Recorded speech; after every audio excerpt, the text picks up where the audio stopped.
Hi, and welcome to the Confused Millennials YouTube channel.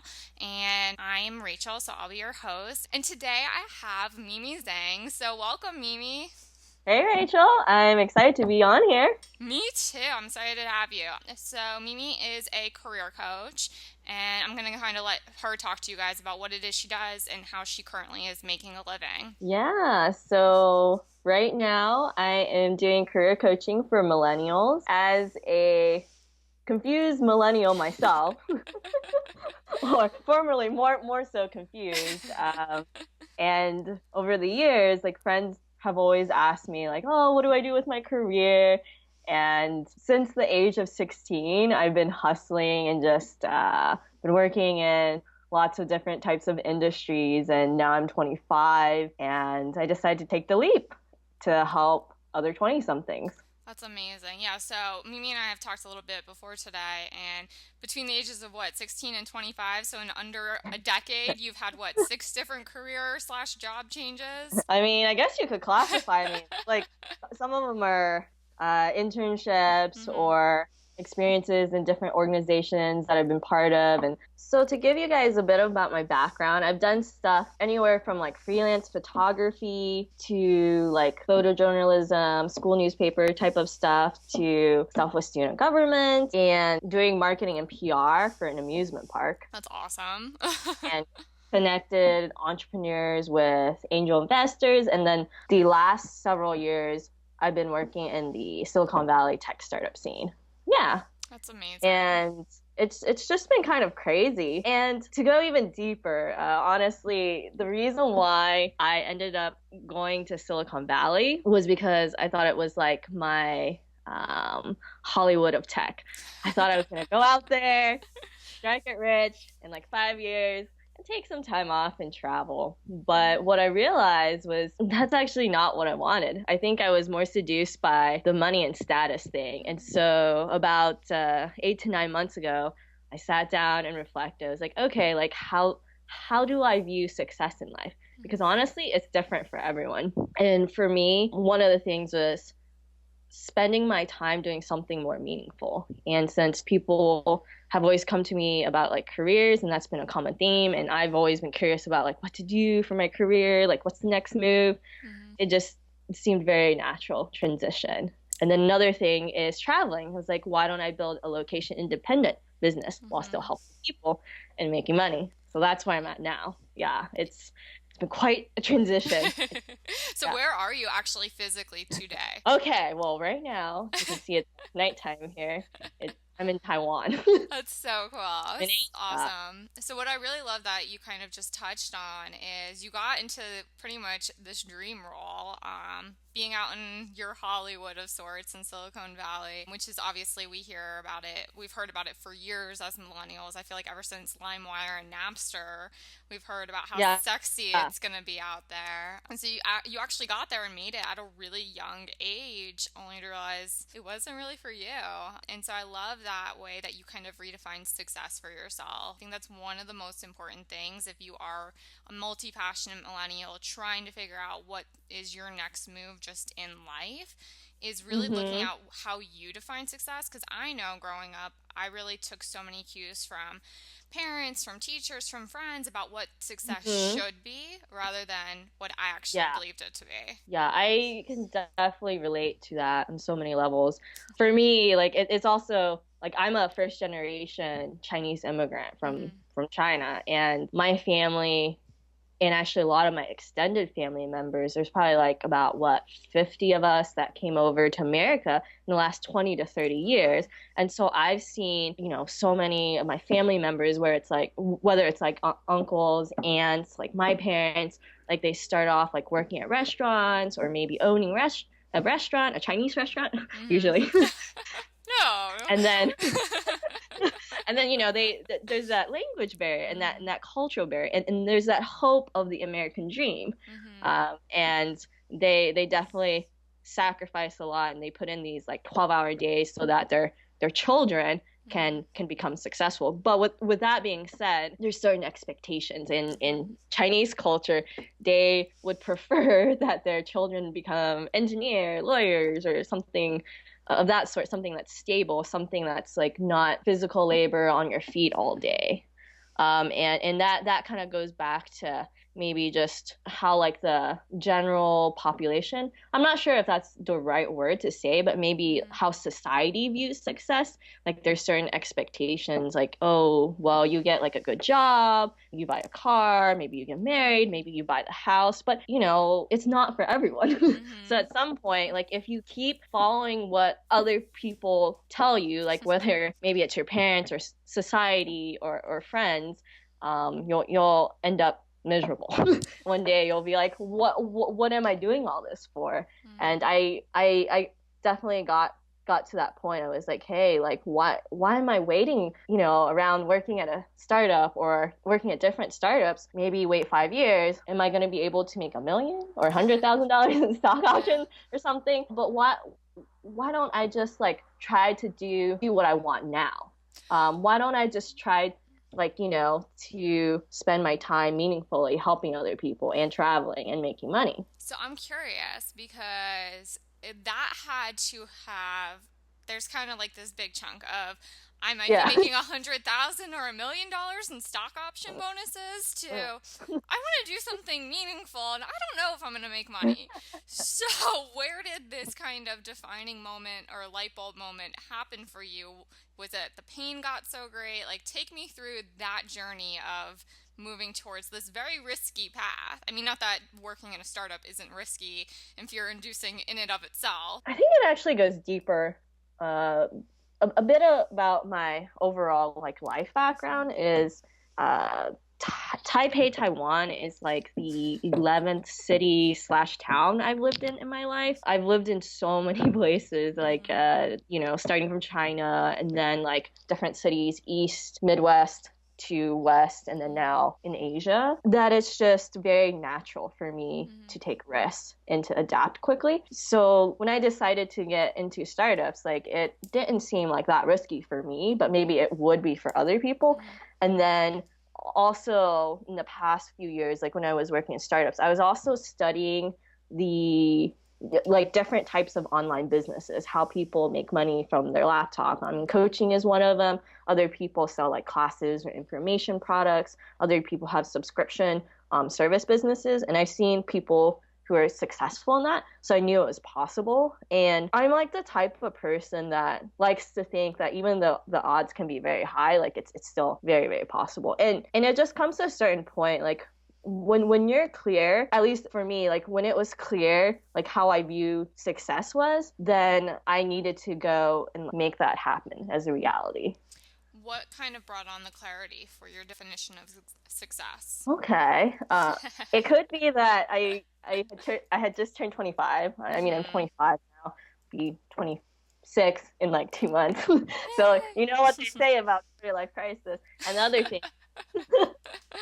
I was on vacation with my boyfriend in Hawaii last July. For some reason, I just thought about, I think it was the 4-hour work week that Ferris wrote. And he was talking about how, an example, how he worked like 2 to 3 months and he took like a month off. I was like, that's interesting. If I could do something. And then it was also like, at the time, I was helping run a business development team at a company. And while it was pretty interesting and challenging to do that because I had more of a marketing background. And then all of a sudden I had to do like business development. But it was not a good fit for me. I think the mission of the company just didn't resonate with me on a core level. So you had these like different factors, like going on vacation and then 2025, and then also reflecting what I was doing for work, like, like 40, 60 hours a week. Like, I think that's such a common... No, yeah, I think that's such a common thing of getting a taste of having that flexibility and freedom to live a lifestyle of your own kind of design in combination with turning 25, because I too went through a quarter life crisis. I'm 26, going to be 27 in a couple months, and I've been in business for myself since I've been 25 now. Yeah, I think that like turning 25, something really happens. Like the quarter life crisis is a very real thing. And so I think having that taste of flexibility and freedom, and what you talked about, I think is just so valuable, because so many companies today want to know, like, how do we reach our millennial employees? And it's really a lot about that mission statement. I think a lot of us today want to do fulfilling work. We want to do work that kind of fuels our soul, our purpose, our life's mission statement, whatever that might be. And really being able to identify that in a way that's more about social good, I think, is the bigger movement Mm-hmm. that's happening. And so it's interesting to hear you say, like, I was at a company that their mission wasn't aligned with my mission, and it started to, not that it was a bad experience, it just, something was Mm-hmm. missing for me. And that's okay. And so I think a lot of 20 somethings struggle with that. Definitely. I can elaborate a little bit too. I think one of the ways to find a mission that resonates with you is things that just interest you naturally, or something that has been a great hurt for you in the past, stuff like that. I think that's so important, because I think out of those great hurts in the past really come, these moments of clarity and these moments of growth that a lot of people don't realize how that can translate into finding the career that matches for you. And especially when we spend so much time in our careers day in, day out, we want to be doing something that really fuels ourselves. So I absolutely love looking at those life experiences and taking that little bit of reflection. And so is that kind of a little bit how you work with clients in a sense as a career coach? So how I work with clients is like sort of a multi-week, Mm-hmm. multi-phase type of approach. Usually it's 20 somethings that are in a good job, but they're unhappy for whatever reason. Mm-hmm. I mean, I've been through it, so I totally get it. And then they need help on where to go next. Mm-hmm. So then that requires a reflection on their strengths, what they like or didn't like in their past jobs, stuff from their past, like certain questions like what has hurt you a lot in the past that you don't want others to go through, or what types of challenges they've overcome, even things that they enjoy doing that they lose track of time. Mm-hmm. And then there's a mix of life coaching in there as well, because I think while career is really important, Mm-hmm. there's still other areas of your life you need to feed into and really nurture, like your relationships, with your friends, family, significant other, like your financial situation, how much do you need or ideally want, personal health, personal growth, Mm-hmm. environment, those types of things. And then exploring different types of career possibilities, even if it's something they didn't seriously consider, maybe because of mindset barriers. Like, I think mindset is huge and breaking past those. So then after that, after we get all through all that, the fun reflection stuff, there's a structure, don't worry. I know, like, something it can be intimidating, and I think this is where like coaches come in and help. Like, there's some sort of structure where you ask like guiding questions, Mm-hmm. and then after going through that, like walking the client on how to actually land a job. And that's usually through what I call career connecting conversations, Mm-hmm. normally called informational interviews, but that sounds kind of eh.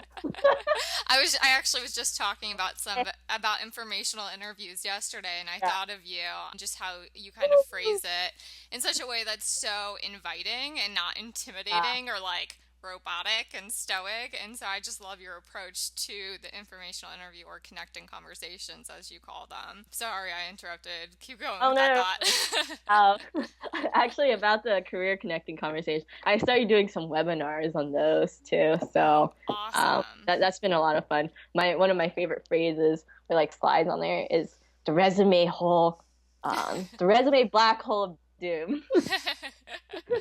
I love that. I love Getting that. back, That's that's the gig. awesome. So, what Yeah. would you say has been kind of the biggest challenge or struggle since starting your business? I think one of the biggest challenges in the beginning, like before I left my full-time job, which Mm-hmm. was about a little over like 2 months ago. So Mm-hmm. like in early mid February ish.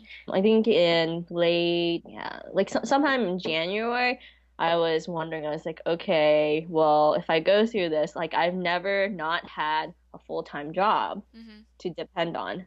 And this is like so scary. Like if I make the leap, am I going to have enough money? Like Mm-hmm. this and that. I think making that leap was kind of hard, but like once I did it, things have just kind of more so like fallen in place. And then when you start your own business, there's so many different things that you should or could be doing. So sometimes it's like trying to figure out like what the Balance. highest priority, Mm-hmm. or like And you know too, I think Mm-hmm. you were where I was at like maybe like a year ago or a year and a half ago. So, and having and being in part of two mastermind groups has really helped keep me on Mm-hmm. track. I think like one of the other hardest things of being an entrepreneur is like sometimes it's like quite lonely. Mm-hmm. So having like a support network of other entrepreneurs who are like going through the same stages, Mm-hmm. and bouncing ideas off of and making sure everyone's staying on track like really helps in this journey. There can be such like highs and lows, but yeah. It's so true. It's unbelievable how you kind of forget how lonely, especially working off of your laptop from anywhere. Sounds really exciting, and it is really exciting, and it is. There's definitely, I think, a little bit of kind of glamour to it because you could be on a beach, or you could be in Taiwan, or you could be in Hawaii, and Yeah. you have everything there. But the other side of that is it can be very lonely as all of these relationships start to move to virtual, or you're not sure if they're actually meaningful. So I do like the point about mastermind groups. For the listeners that don't know what a mastermind group is, do you mind sharing? Yeah. There's a These are lot of things them that out there. I'll preface that. There's a lot of them out there.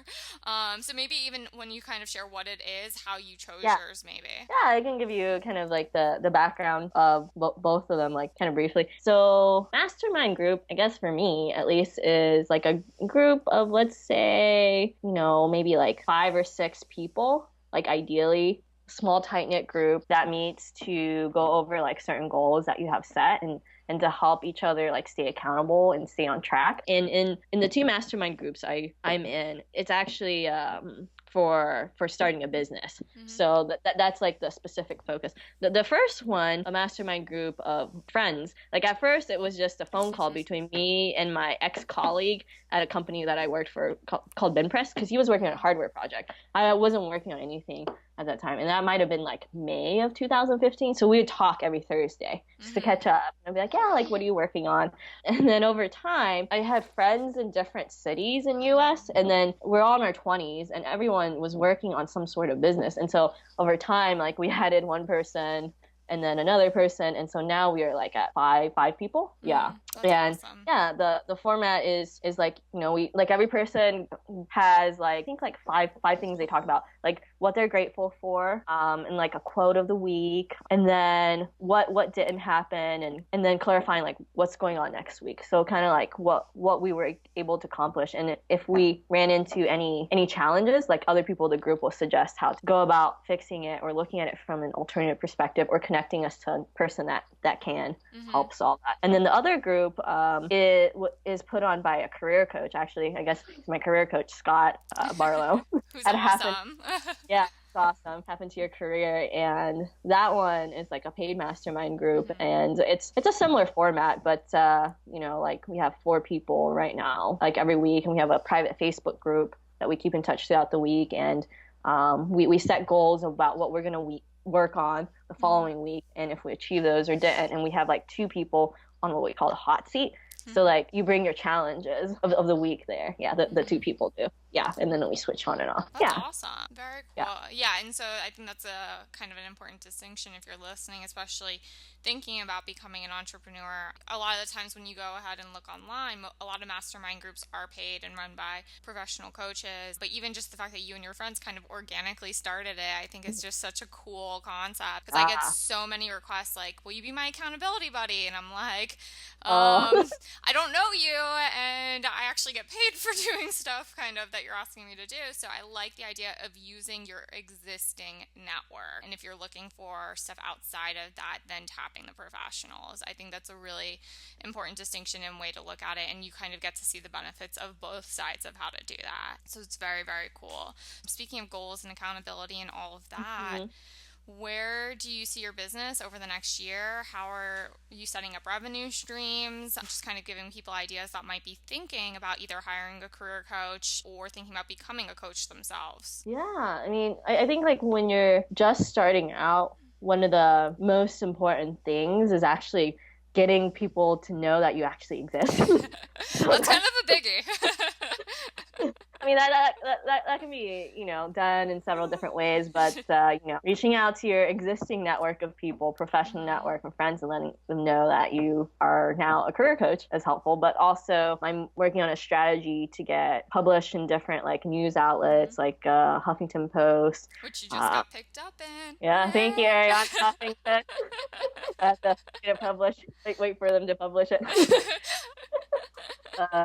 Getting myself out there, getting my content out there, and I started doing like webinars, just like free like online workshops, like teaching people how to use career connecting conversations to land like a job they love and connecting with other career coaches. I think that and also launching like a beta course, because coaching is not cheap. So I mean, financially, you probably have to be at a place where you can afford it, or you like open to affording it and sticking with it, and be confident that it gives you results. But like for some people, the amount of coaching can be a bit too high. So I'm also working on a course similar to what I'm doing with coaching, but it would be like more affordable. Yeah. And more automated, so I'm assuming they wouldn't have as much personal access to you, and that's where the price point gets lowered. Yeah. Either, like the course would be like a series of videos and assignments. And I'm thinking also maybe like a weekly group session where they can ask me questions too. It'll be like a larger group. So yeah. Oh, on that note, where can people find you to sign up to get updates as these things start to get released over the next year? Sure. You can find me on mimizheng.com. Mimi Zheng, so MIMIZHENG.com. Yes, ma'am. I'll give you the link to that as well. Awesome. And then I guess kind of the last question I've been asking everyone in this series, do you feel like an adult yet? Do I feel like an adult yet? Question. Everybody has to think about it. It's so interesting. I don't think I've ever really defined what an adult is, to be honest. I love that. Am I an adult yet? I think I'm just, I'm just a human, a 20-something, trying to figure, I don't know if I can curse on here. Maybe. I'm not totally sure what YouTube's policies are once I release this. Okay. So I'll just say, like, I'm just a human, a 20-something, still trying to figure stuff out. I didn't say the curse word. I think, no, I love that. The reason I kind of started asking that question is, millennials have gotten such a bad reputation in the media because of failure to launch. We're blossoming later in life and all these different types of things. And I think you're such a good example of, here you are, somebody at 25 that is taking this entrepreneurial journey, but you've had some major accomplishments in your career along the way, and you've worked and volunteered in some really cool positions as an intern, working in the university system and things like that, where you develop transferable skills which later have helped you in this networking journey. So although it's not been a linear path, all of these different jobs along the way, all these different positions have kind of given way to you being this master networker and being able to teach that skill to others during their career journeys, which I think is so cool. And I think it's so, it's cool to see, like, pretty much everybody I've asked that question to, they're like, what? I mean, I guess no. One couple actually was like, we actually still have our Superman capes with us that we carry in our van all the time. So I love it. So kind of just redefining even what adulthood looks like in your 20s, our generation. And so I really love hearing that perspective from people. Honestly, I don't know if I ever really thought too much about how to become an adult. Like, I just want to throw that out there. No, it's true. I don't think a lot of people do, but I think a lot of us feel like we should be more adult-like at this stage of the game. And I know I personally, I just kind of, I feel like I dress in messy buns and sweats still every day, just like I did in college. So I like being able to redefine that success does not necessarily look like a briefcase and a suit. It looks like a chambray shirt like you're wearing and sweatpants like I'm wearing. So that's awesome. Thank you so much, Mimi. It was such a pleasure having you. I'm super excited to watch as you continue down this road. And I know that you're going to be a huge resource for so many people out there looking to find their passion and purpose in their careers. And I'm excited to see as you release these e-courses and things like Thank you, Rachel. that. I am just grateful and humbled to be on your show, and I'm just really excited to see what the next year brings, because this is the craziest thing I've probably ever done in my life. And I'm just very happy and grateful, and I just want to do whatever I can to help millennials in figuring out their career, because it's confusing. It's not easy, but everyone needs a little bit of guidance, and yeah. Love it. And it's so true. It is confusing because I feel like there are new jobs that have never been in existence before Yeah. popping up every single day. So I do also love that point. Well, thank you so much. And I will be sure to post the links to get in touch with Mimi in the comments section below or on the website, www.theconfusedmillennial.com. So have a great rest of your week, everybody. And thank you so much again, Mimi. Thanks.